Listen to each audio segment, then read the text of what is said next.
عسلامة الناس الكل في القناة. ضحى العريبي هبطت ستوري على صفحتها في الانستغرام، ورت فيها رحلتها لجزيرة جربة وكيفاش تحدات القوانين اللي عاملينهم في الأوتيل. كما نعرفوا فما وثلة في تونس وبرشا بلدان عربية ما يخليوش النساء المتحجبات من انهم يعوموا في البيسين متاع الأوتيل.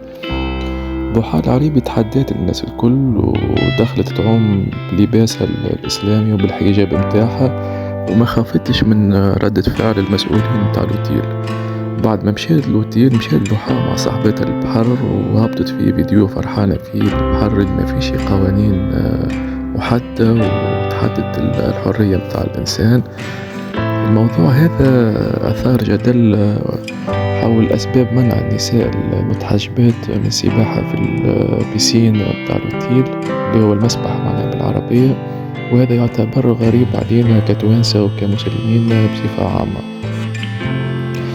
وخاصة كي تمشي للوتلة متاع أوروبا والغرب بصفة عامة ما تلقاش المنع هذا، بالرغم من أنهم مش مسلمين معناه مش عرب. إن شاء الله تتبدل الأمور في بلادنا ويخليوا النساء الكل والناس الكل تدخل تستمتع مع عائلاتها.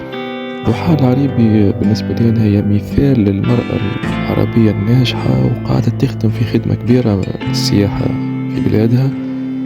ورجاء إنكم تشتركوا في القناة وتضغطوا على زر الإعجاب كان عجبكم الفيديو، ورجاء نتناقشوا مع بعضنا في التعليقات، وشكرا.